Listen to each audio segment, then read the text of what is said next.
Bom dia, irmãos. Graça e paz. Queria te convidar a abrir a tua Bíblia no livro de Atos, capítulo 11. Nós vamos ler do 1 ao 18. Convido você a fazer essa leitura comigo. E chegou ao conhecimento dos apóstolos, dos irmãos que estavam na Judéia, que também os gentios haviam recebido a palavra de Deus. Quando Pedro subiu a Jerusalém, os que eram da circuncisão arguíram, dizendo: entrasse em casa de homem incircunciso e comesse com ele. Então Pedro passou a fazer-lhes uma exposição por ordem, dizendo: eu estava na cidade de Jope, e orando num êxtase, tive uma visão em que observei descer um objeto como se fosse um grande lençol baixando do céu pelas quatro pontas e vindo até perto de mim. E fitando para dentro dele os olhos, vi quadrúpedes da terra, feras, répteis e aves do céu. E ouvi também uma voz que me dizia: levanta-te, Pedro, mata e come. Ao que eu respondi: de modo nenhum, Senhor, porque jamais entrou em minha boca qualquer coisa comum ou imunda. E segunda vez falou a voz do céu: e ao que Deus purificou, não consideres comum. Isso sucedeu por 3 vezes, e de novo tudo se recolheu para o céu.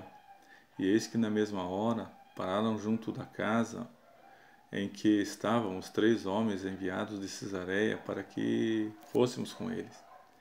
Então o Espírito me disse que eu fosse com eles sem hesitar. E foram comigo também estes 6 irmãos, e entraram na casa daquele homem. E ele nos contou como viram um anjo em pé à casa e lhe dissera: envia Jope e manda chamar Simão, por sobrenome Pedro, ao qual te dirá palavras mediante as quais serás salvo tu e toda a sua casa.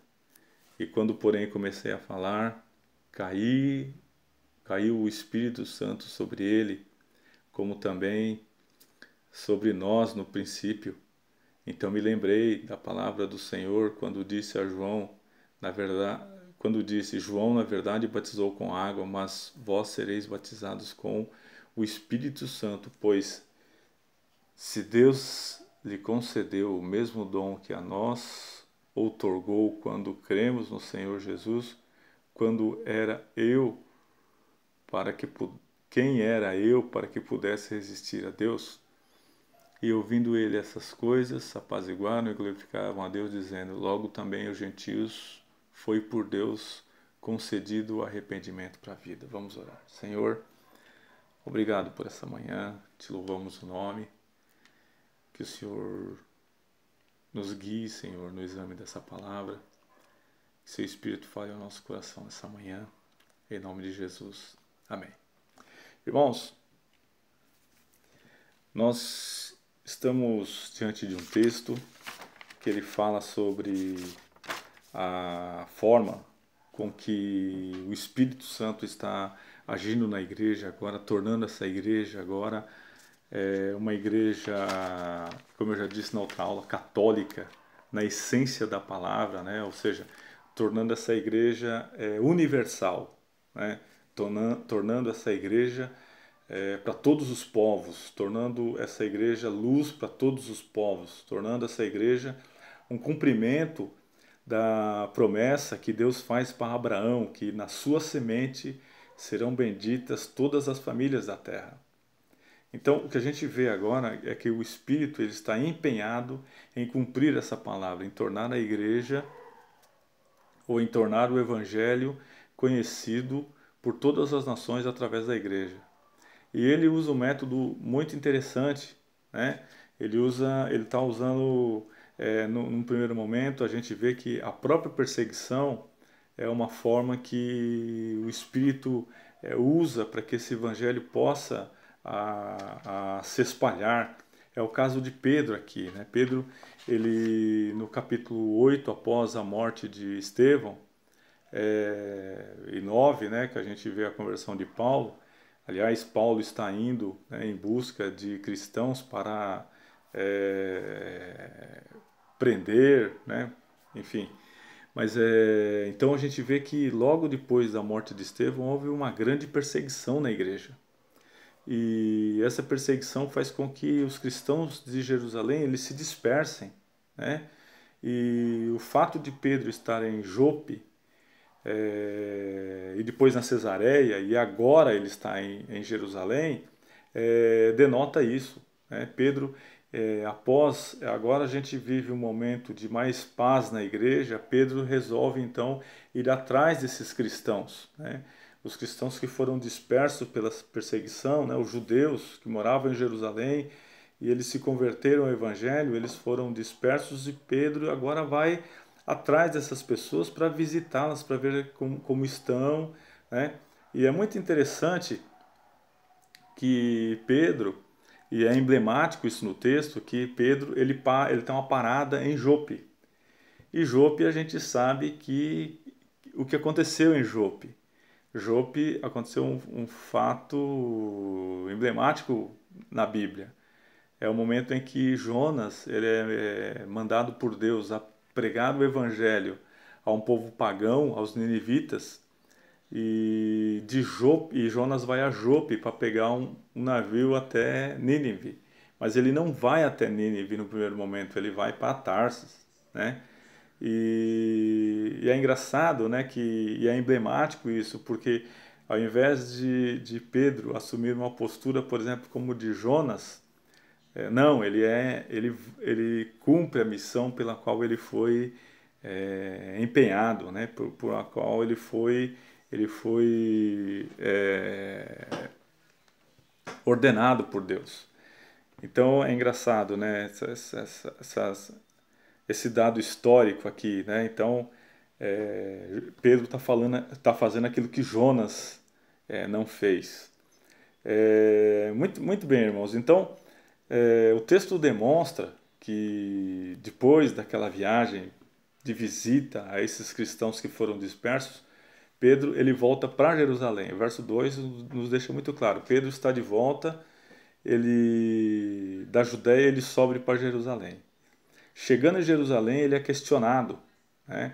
Na verdade, a Bíblia diz que quando Pedro subiu a Jerusalém, os que eram da circuncisão o arguíram, dizendo: entraste em casa de homens incircuncisos e comesses com ele. Então veja, quem são esses judeus da circuncisão? Quem eram esses homens da circuncisão? Eram judeus que estavam, por exemplo, no capítulo 2 de Atos, né? São judeus convertidos ao cristianismo, são judeus convertidos ao evangelho. Irmãos, o grande problema aqui é que, muito embora esses irmãos eles fossem cristãos, eles estavam na igreja, mas a cultura judaica era algo muito forte. E até Deus tirar isso deles, né? Levou um certo tempo, né? Para que esses cristãos pudessem entender que a bênção de Deus, a graça de Deus também foi derramada aos gentios. A gente vai ver daqui a pouquinho, né? Como é que Paulo vê isso, como é que Paulo lida com isso. Mas foi muito difícil nesse primeiro momento. Pedro convencer esses irmãos. Na verdade não é Pedro que convence, mas o próprio Espírito, com a sua maneira de agir, com a sua forma de agir na igreja, vai convencendo esses irmãos que Deus ele não criou o povo de Deus, não criou o judeu para ser exclusivo, né? Os judeus eles queriam uma explicação sobre o comportamento de Pedro, né? Aquele comportamento inaceitável, né? De comer com pagãos, né? A gente sabe que o judeu ele é todo cercado por rituais, né? De purificação de talheres, purificação de comida, purificação de roupa, né? Então esses tabus judaicos, né? Eram meio que equivaleria à lei para os judeus, mas a gente sabe que isso não está na lei. Isso são tabus judaicos, são interpretações humanas da lei, né? Então eles observavam, né, a lavagem das mãos. Jesus em Marcos, né, Jesus ele quebra um desses tabus aí, né, que era a questão da lavagem das mãos, né, tal, que a água tinha que escorrer, enfim.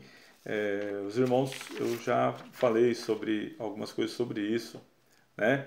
E tudo isso por conta do fato de Deus ter sido muito duro com o povo judeu. Quando o povo judeu ele se envolvia com cultos pagãos, Deus era muito duro com o povo, né? Como a gente sabe que a terra prometida, né, era Canaã, e Canaã tinha um povo lá chamado povo cananeu, né?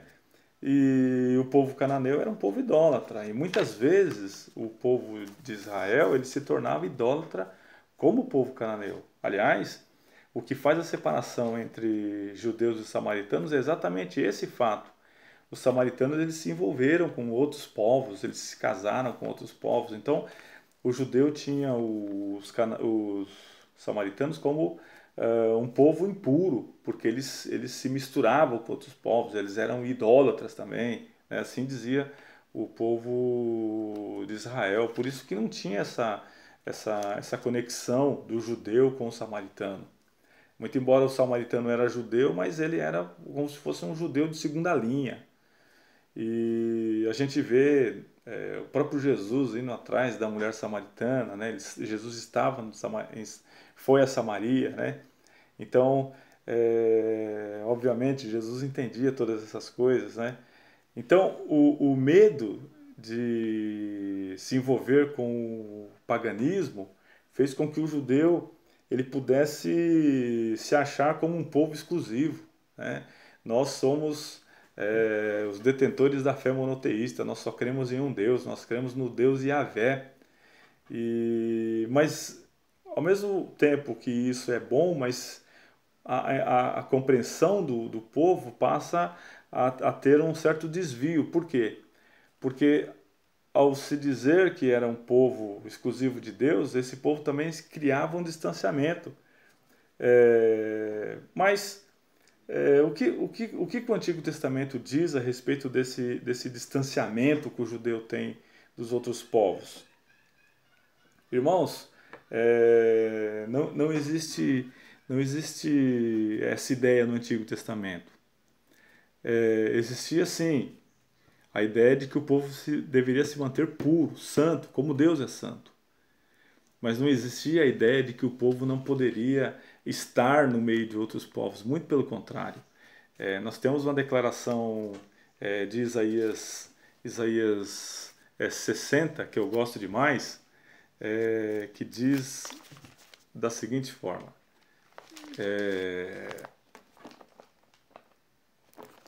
Diz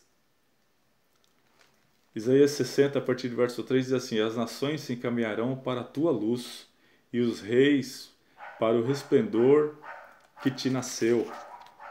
Levanta-te em redor dos seus olhos e vê todos esses se ajuntam e vêm ter contigo. Os teus filhos chegarão de longe, as tuas filhas são trazidas nos braços. Então verás e serás radiante de alegria, e o teu coração estremecerá e dilatará de júbilo, porque a abundância do mar se tornará a ti, e as riquezas das nações virão ter contigo. Então, observe que o povo de Deus era chamado para ser luz para todas as nações. Como diz a promessa de Deus a Abraão, da sua semente virá aquele que será uma bênção. Da sua semente virá aquele que vai ser uma bênção, abençoará todas as famílias da terra. Observe isso, irmãos, todas as famílias da terra. Então, todos os povos, línguas e nações convergirão a Cristo. Quem é a semente de Abraão? Jesus. Paulo vai explicar isso lá em Romanos. Observe que, então, existe uma ordem expressa para que o povo, ainda que ele seja um povo exclusivo de Deus, mas ele tem que ser bênção para todas as nações, ele tem que tornar o nome de Deus conhecido. Então veja que Deus está imbuído em tornar o nome dele conhecido através do seu povo. Então, o seu povo deveria testemunhar o nome de Deus. Então, observe isso, irmãos. É muito interessante, voltando ao texto agora, a explicação de Pedro. Como Pedro interpreta aquela visão. Então, Pedro ele é perguntado sobre isso e ele então vai dizer o porquê que ele está com cristão, com pagãos, por que ele esteve com pagãos. E ele fala da visão dele. Então a gente vê que é a terceira vez que o relato da visão acontece. Quando acontece a visão, depois na casa de Cornélio ele repete de novo o que aconteceu na visão e agora ele usa a visão para justificar o fato dele ter ido até os pagãos. E a gente sabe, e o texto deixa isso muito claro, que tudo isso é pelo poder do Espírito. Né? Um homem que é batizado no Espírito, um homem que vive no Espírito, ele vive em função do Espírito. E o Espírito está fazendo a obra dele através de Pedro. E Pedro então está relatando aquilo que aconteceu. Eu estive lá porque o Espírito me mandou lá. Então observe como Pedro ele explica, e aqui ele não entra em detalhes, mas na casa de Cornélio, é interessante como Pedro interpreta a visão que ele teve do lençol. E ao capítulo 10, verso 28, é muito interessante. Eu queria chamar a atenção dos irmãos para isso. Como Pedro então interpreta a visão do lençol. O que ele entende, como ele entende a mensagem de Deus para a vida dele. Observe. A quem se dirigiu dizendo: vós bem sabeis que é proibido a um judeu ajuntar-se ou mesmo aproximar de alguém de outra raça. Então Pedro, estando dentro da casa de Cornélio, ele disse essa coisa: não é lícito que eu esteja aqui. Porém, Deus me demonstrou que a nenhum homem considerasse como algo comum ou imundo. Então, observe que no lençol não tinha homem. No lençol tinha animais impuros, tidos como impuros. Mas na interpretação de Pedro, e é interessante a gente observar isso, irmãos, que para um judeu, um pagão, ele é como se fosse um animal impuro. Então, um homem e um animal impuro, se equivalem, ou se equivaliam. Então, para os irmãos terem uma ideia, os judeus chamavam um pagão de cão. Era cão. É interessante que essa mesma expressão ela aparece no Novo Testamento algumas vezes. Mas o fato é que o judeu ele olhava um pagão, ele dizia aquele é um cão, é um animal. Veja que para Pedro essa visão ela já deixou de existir. Já não é mais um animal, mas é um homem. É um homem igual a ele. É um homem que está na mesma situação dele. É a criação de Deus. Então, veja que Pedro ele deixa de pensar que o pagão é um animal e ele tem a visão agora. Então, veja que é o trabalhar do Espírito Santo na nossa visão. Eu digo sempre isso aqui, né? Calvino dizia isso, que para a gente saber quem a gente é e quem o outro é, a gente tem que olhar para a cruz, para Deus. Somente Deus pode recuperar a visão de quem a gente é, de quem Deus é e de quem o outro é. Né? Então, o pecado faz com que a gente crie uma confusão sobre quem Deus é, sobre quem a gente é e o outro é. E somente na cruz, a cruz, ela resgata a verdadeira visão de quem a gente é, do que eu sou. Então, o que eu sou? Eu sou um pecador. E quem o meu irmão é? O meu irmão é a criação de Deus, é a imagem e semelhança de Deus. Não é algo impuro, não é algo comum, mas é a imagem e semelhança de Deus. Né? Então, a gente percebe que Pedro agora, o Espírito Santo, né, fez com que ele entendesse quem ele é, quem é Deus e quem era o irmão, quem Cornélio era. Fica muito claro isso no texto, né, que agora Pedro vê o gentio como homens, como imagem e semelhança de Deus. que ainda essa imagem, ainda que ela é deformada pelo pecado, mas ela é criação de Deus. Ela é alvo da salvação de Deus.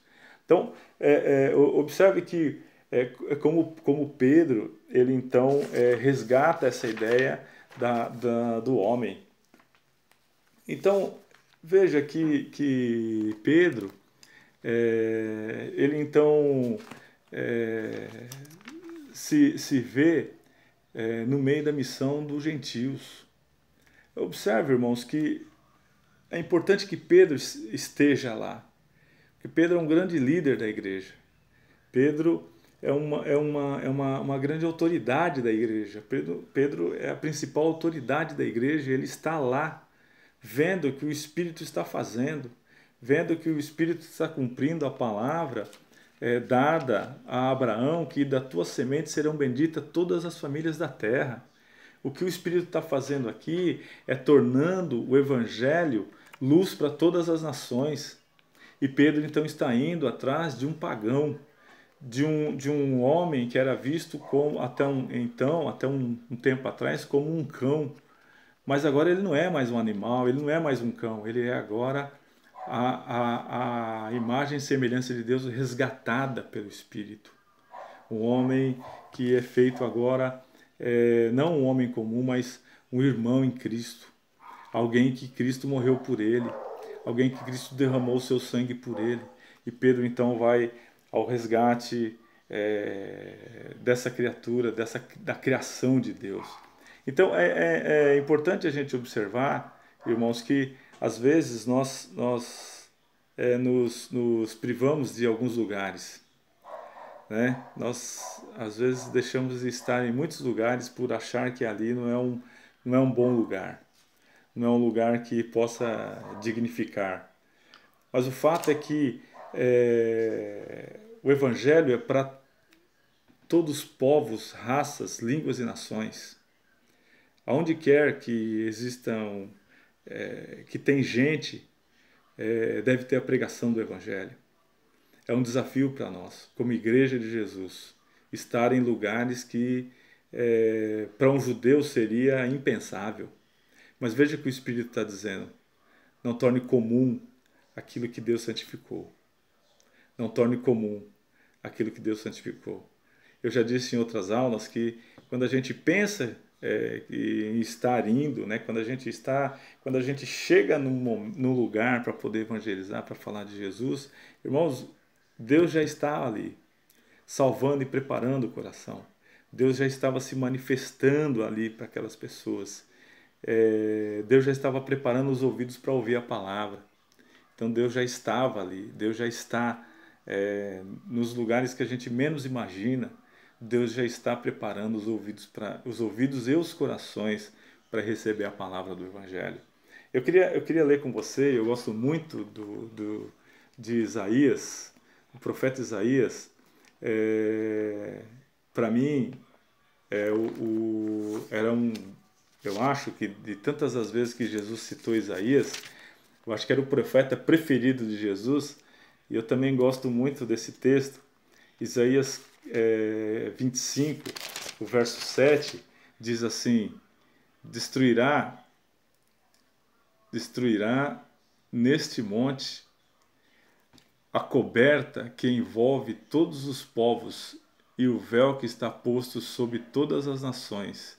Então veja, essa, irmãos, é uma profecia que se cumpriu exatamente na visão de Pedro. Olha só, destruirá neste monte, em que monte? Sião, né? No monte de Sião.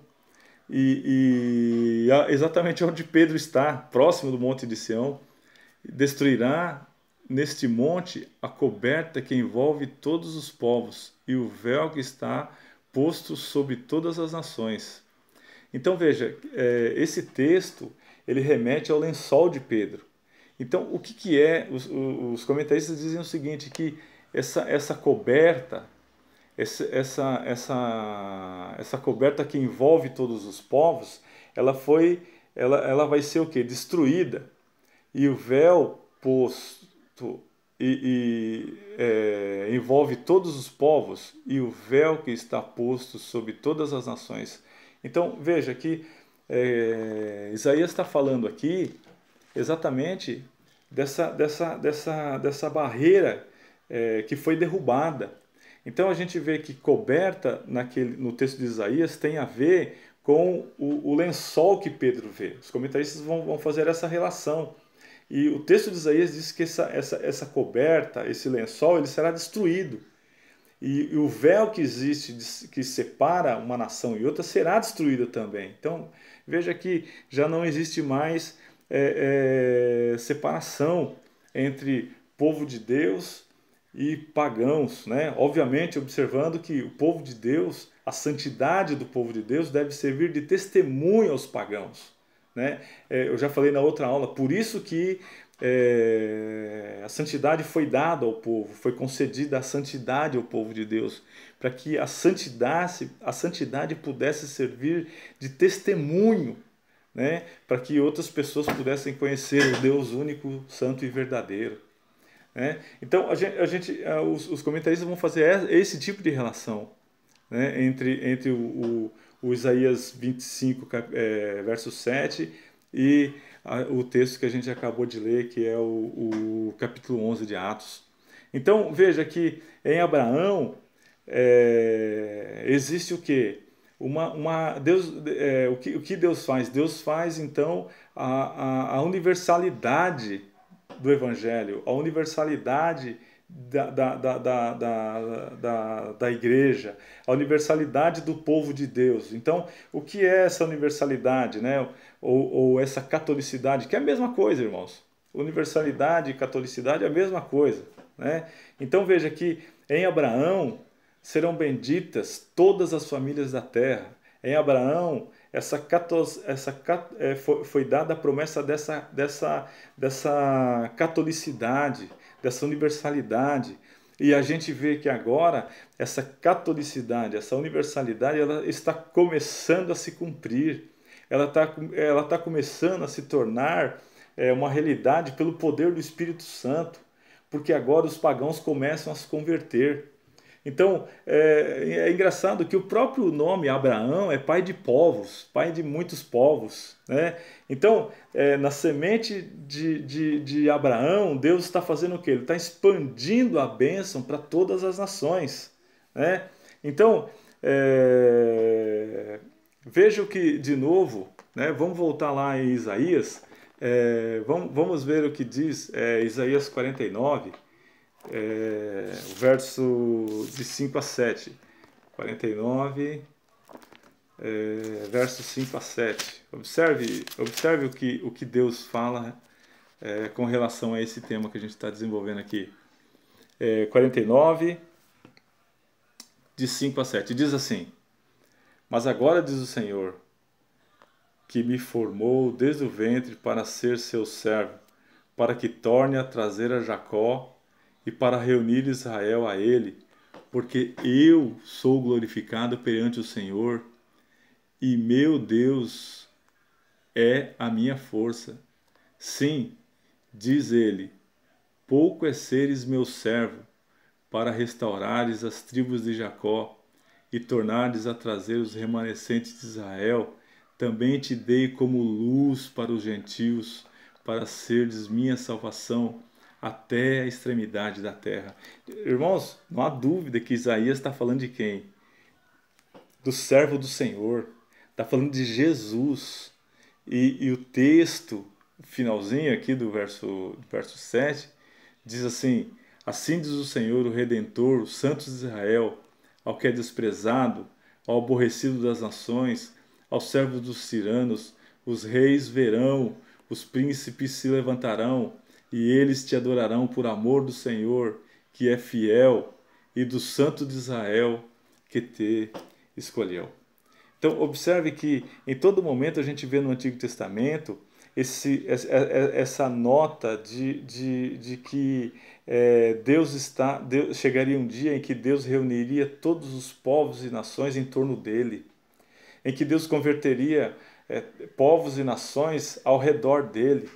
e que todos os povos e nações renderiam graças a ele através de quem? Através do servo do Senhor, Jesus Cristo. Então, observe que o objetivo de Deus é levar o seu nome a ser conhecido a todos os povos e nações. Então, Deus, e é engraçado, e o que é mais interessante disso tudo é que Deus chama gente como eu e você para fazer isso. Num dado momento, Deus chama Paulo, Deus chama Pedro, mas também Deus chama eu e você para fazer parte desse projeto, para fazer parte dessa obra que é tornar Deus conhecido a todas as nações. Então, observe que nós estamos vivendo agora na Páscoa. E o que é a Páscoa, né? A Páscoa é o momento áureo desse plano de Deus. É o momento em que as coisas começam a ficar mais claras. É onde Cristo morre, é onde Cristo ressuscita. E então, a partir disso, né, povos e nações, eles passam a reconhecer Cristo como o Redentor de povos e nações, né? Então veja que pela ação do Espírito Santo, essa nova vida em Cristo ela é manifesta através da igreja, né? Com essa palavra que a igreja tem de tornar esse Cristo reconhecido, de tornar esse Cristo manifesto ao mundo, de dizer que existe salvação em Cristo, né? Então veja que Jesus, ao ser crucificado, ao ser levantado, a Bíblia diz que ele atrairia sobre ele muitos. Então é interessante a gente observar isso. Então o que Deus está fazendo aqui? O que Deus está fazendo nesse movimento de Pedro? O que Deus está fazendo? O que o Espírito Santo está fazendo, enviando Pedro a pregar a um soldado romano, a um homem que participou ativamente ali da morte de Cristo, da cruz, que esteve lá possivelmente, e que agora esse homem ele é chamado para ser um salvo em Cristo, um filho de Deus, um homem redimido no sangue da cruz. Observe então o que Paulo diz no texto de Efésios, capítulo 2, a partir do verso 11. Nós já falamos sobre isso algum tempo atrás, quando nós estudamos o livro de Efésios, mas eu gostaria de voltar lá. E diz assim, capítulo 2 de Efésios, a partir do verso 11, diz assim: portanto, lembrai-vos que outrora vós gentios na carne, chamados dos incircuncisão, por aqueles que se intitularam circuncisos na carne por mãos humanas. Então, o que Paulo está falando aqui, olha, os judeus chamavam vocês, pagãos, de incircuncisos.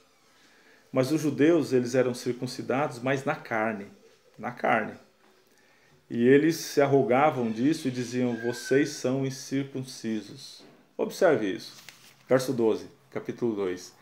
Naquele tempo, estáveis sem Cristo, separados da comunidade de Israel, estranhos à aliança da promessa, não tendo esperança e sem Deus no mundo. Então observe que Jesus vem para os judeus porque, primeiramente, a mensagem deveria ser para o judeu. Primeiramente, a mensagem deveria ser para os judeus. Isso é inegavelmente verdadeiro na Bíblia. A mensagem era primeiro para o judeu. Mas veja o que Paulo está falando aqui com relação a isso. Separados da comunidade de Israel, estranhos às alianças da promessa. Vocês eram estranhos à aliança da promessa. Que promessa é essa? A promessa de Abraão. Em ti serão benditas todas as famílias da terra.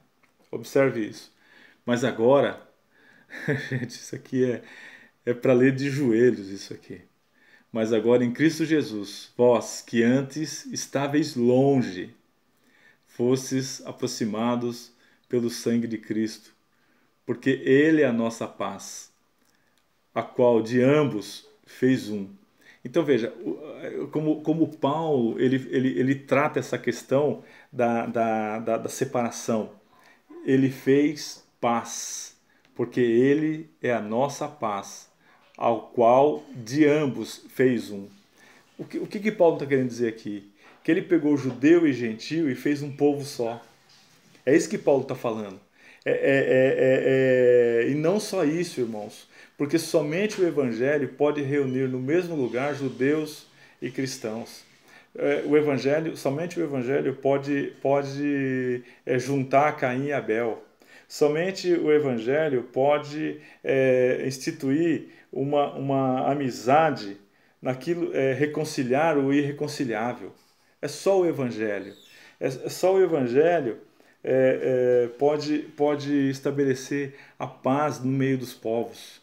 Então é interessante, a gente não conhece irmãos lá dos Estados Unidos, irmãos que moram na Europa, né? A gente não conhece essas pessoas, mas no momento que a gente sabe, que a gente reconhece neles que eles são pessoas cristãs, evangélicos, crentes em Cristo, lavados e remidos pelo sangue de Jesus, a gente se torna irmão sem nunca ter visto, mas a gente é capaz de abraçar e amar essas pessoas como verdadeiros irmãos em Cristo.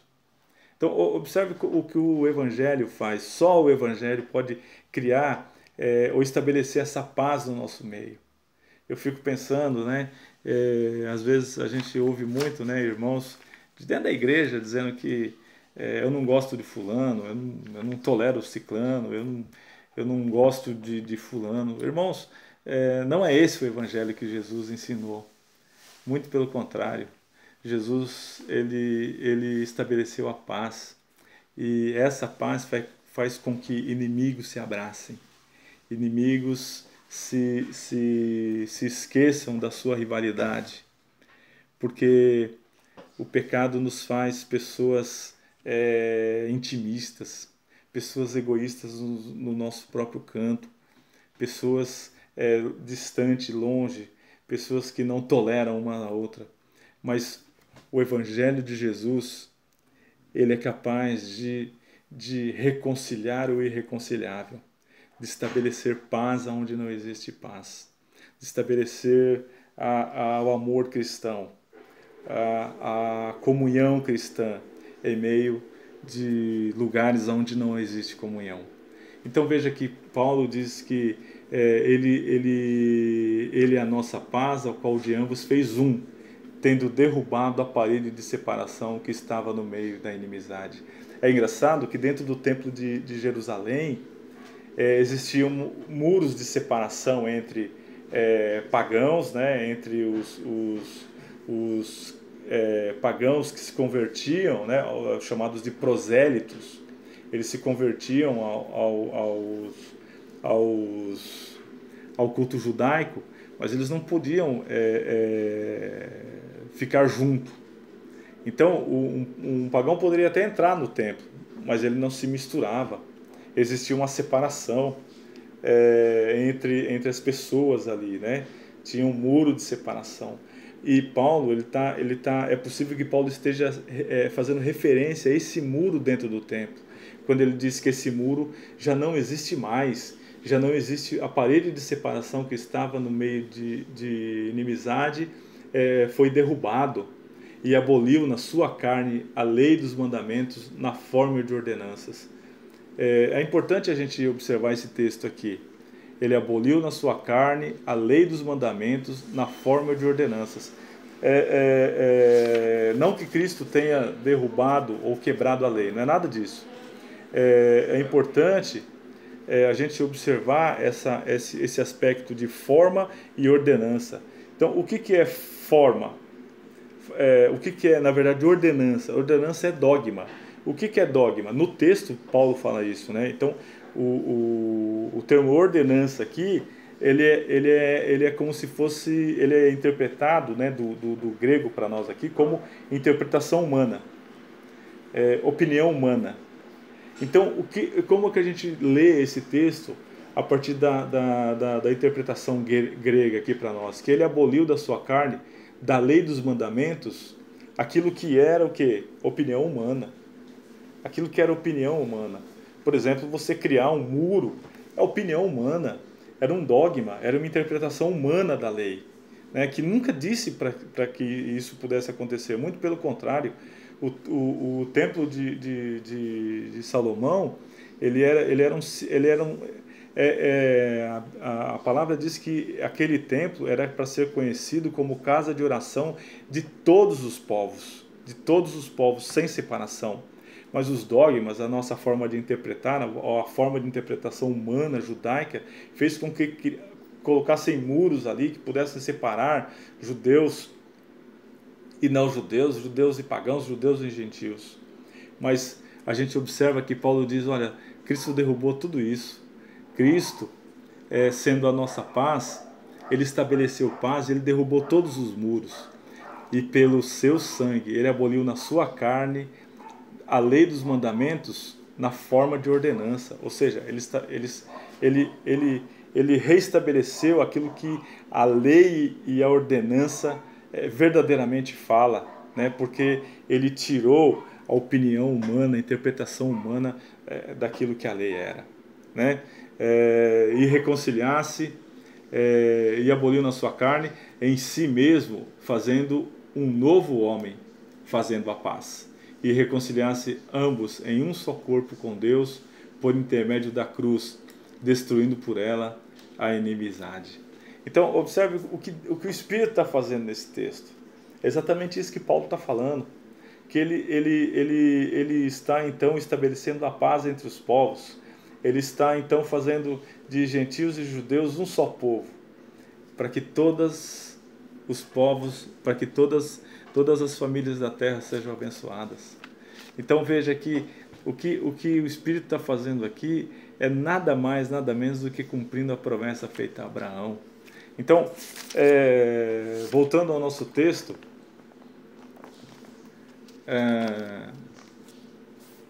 nós vemos aqui então, verso 16 e 17, então me lembrarei da palavra do Senhor quando ele disse, 15, porém comecei a falar e caiu o Espírito Santo sobre eles. Então Pedro vem explicando sobre a sua visão, e ele então chega um momento que diz, olha, houve um momento em que eu estava falando sobre a minha visão e simplesmente eles foram batizados com o Espírito Santo. Irmãos, e isso é impressionante, porque agora o Espírito Santo batizou pagãos. E qual é a explicação disso? A explicação é, para Pedro, que está vendo aquilo ali, que Deus está fazendo pagãos, ou outrora eram pagãos, mas agora ele está fazendo o quê? Povo lavado e remido pelo sangue de Jesus. Então o batismo é um sinal de que essas pessoas agora fazem parte da família de Jesus, fazem parte do povo de Deus, do povo de Yahvé, do povo de Israel. Está entrando junto com o povo de Israel e se tornando aquilo que Paulo acabou de dizer em Efésios, um povo só. Então observe que é muito interessante. E Pedro faz uma menção a quem? Né? A João. Na verdade, e Pedro diz assim, então me lembrei da palavra do Senhor quando disse João, na verdade ele batizou com água, mas vós sereis batizados com o Espírito Santo, pois se Deus lhe concedeu o mesmo dom que a nós, quem sou eu para resistir a Deus? Então o que Pedro está fazendo é dizendo, olha, se nós recebemos o Espírito como um selo de pertencimento ao povo de Deus, o que Deus está fazendo com esse povo? A mesma coisa. Então esse povo também recebeu o selo e esse povo pertence ao povo de Deus. Agora é muito engraçado e muito interessante, irmãos, por que tem essa relação entre batismo e Espírito? Batismo, por que tem esse negócio de batismo no Espírito? Então eu quero te convidar a abrir um texto para a gente poder terminar, o texto de João 3, quando Jesus ele tem um diálogo com Nicodemos. E aí a gente encontra essa relação entre batismo e Espírito Santo. Observe isso, olha só. Nicodemos está conversando com Jesus, e Jesus então ele diz, olha, e Nicodemos diz, como eu posso,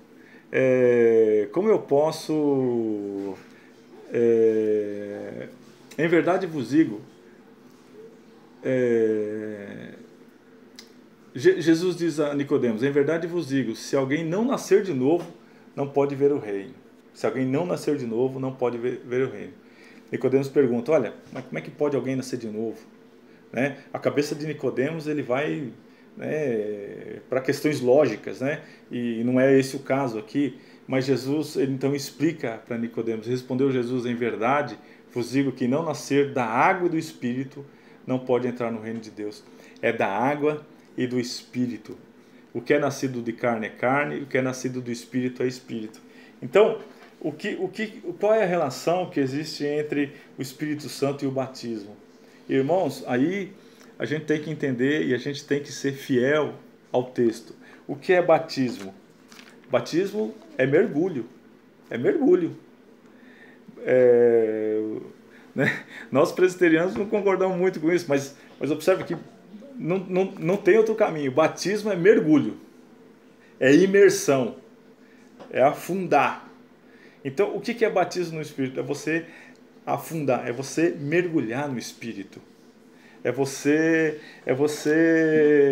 dar um mergulho para dentro do Espírito. É você estar inundado pelo Espírito. É você estar pleno, repleto do Espírito. E quando a gente é repleto do Espírito, a gente faz aquilo que o próprio Jesus está falando aqui. O vento sopra para onde quer. Ele ouve a sua voz, mas não sabe de onde vem, nem para onde vai. Assim é todo aquele que é nascido do Espírito. Foi assim com Pedro. Pedro estava em um determinado local e o Espírito o levou até Cornélio. É assim que acontece alguém que é nascido do Espírito. A agenda dele já não é mais uma agenda própria, mas é a agenda do Espírito. Ele cumpre agora não a agenda própria, mas a agenda do Espírito. Ele vive em função do Espírito. Ele vive nas mãos do Espírito, porque o vento sopra para onde quer. Ele ouve a sua voz, mas não sabe de onde vem, nem para onde vai. Assim é todo aquele que é nascido do Espírito. Então, é por isso que nós fomos um dia batizados pelo Espírito Santo. Nós fomos imersos pelo Espírito Santo. Então, nós devemos viver como pessoas que foram imersas no Espírito, guiadas pelo Espírito, sujeitando ao Espírito, permitindo que o Espírito possa determinar aquilo que a gente deve e não fazer. Irmãos, eu queria terminar dizendo o seguinte: viver no Espírito é viver perigosamente, é viver diante daquele que tem o poder sobre todas as coisas. A gente está vivendo um mundo que está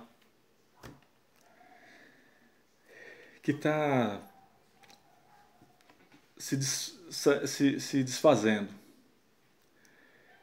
Mas nós que vivemos pelo Espírito, irmão, nós aguardamos em esperança a vinda do Senhor. Nós aguardamos as ações de Deus em nos socorrer. Nós aguardamos as ações de Deus na salvação do seu povo. Nós aguardamos o Deus de todas as coisas, porque vivemos para Ele. Como Paulo diz, nele nós vivemos, nos movemos e a Ele seja dada toda a honra e toda a glória. Esse é o momento de esperança, esse é o momento onde nós devemos reanimar as nossas esperanças e crer que Deus nos salvará. É Páscoa, e Páscoa é salvação, é redenção, é libertação, o plano de Deus sendo cumprido em Cristo Jesus. Que Deus abençoe muito esse dia. Que Deus abençoe você nessa Páscoa. Que Deus abençoe você nesse confinamento, nessa quarentena. E queria dizer para você que a bênção de Deus está sobre nós. No nome de Jesus. Amém.